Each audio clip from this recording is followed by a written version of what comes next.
I want to share a couple of stories about my work as a psychosocial support worker in an international NGO back in Lebanon.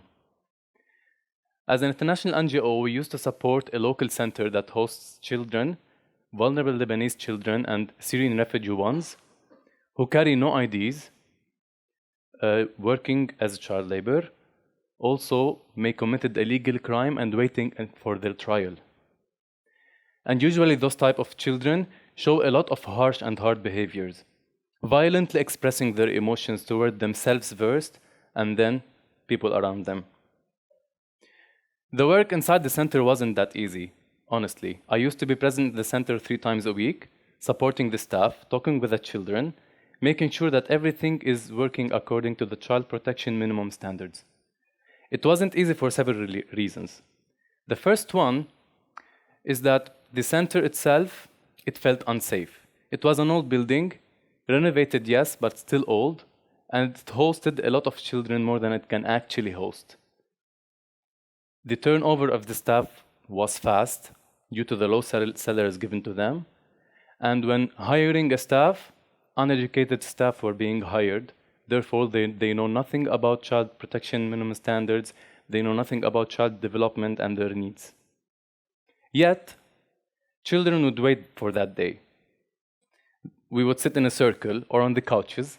We will hold a conversation. They would wait their turn to talk just to get that load off. Although they would tell me that, we know you cannot help us. Yet talking like we're doing now is lifting a heaviness that we are living in daily. They are hopeless that anything could change, and they are hopeless that someone can really help them to change. One day, I arrived to the center. There was a 16-year-old child who was shouting, and all the staff and all the center was so anxious they didn't know what to do, how to deal with him. I approached and I asked if we can talk in private one-on-one, and he agreed. He expressed that he was having a hard time expressing his emotions at that moment because there's a lot of series of troubles he was passing through. And he was trusting me enough at that time to open up about his self-injury and suicidal tendencies. And for me to believe him, he showed me the scars on his hand. And for me to believe him more, he grabbed his phone. He showed me a video about him injuring his hand. The image just stayed in my head for days after. It is still in my head till now, but it's more like easier than before. Such stories, such heavy stories, are even more heavy if they are personal related to us. As part of my work as a music therapist, I used to work with the LGBTQIA community in a center that hosts members who feels like joining, being themselves in the center, getting away from all the bullying that they face in the area, in the city, and in the country itself. In one of the sessions, a young man expressed about a story that happened with him a long time ago. He was a Syrian-seeking refugee in Lebanon. So he told me about the story that his father discovering his sexuality. His father actually cracking his privacy, discovering about his sexuality, and violently beating him.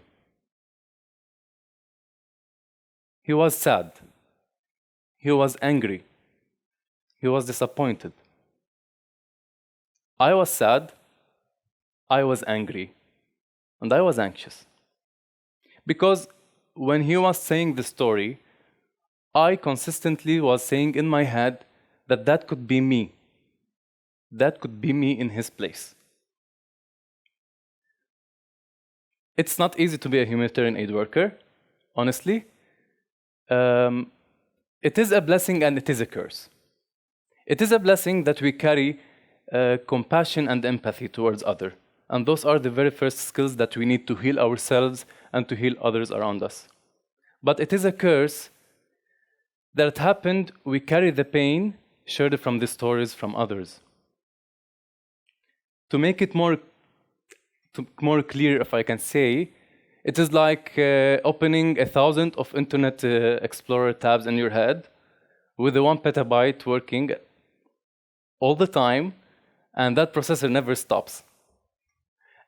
Yet, if we didn't give a break for that processor would break down, resulting in emotional heaviness and psychosomatics sometimes, showing illness in our bodies, just pushing us to have a rest. You can find this within most of the humanitarian aid workers.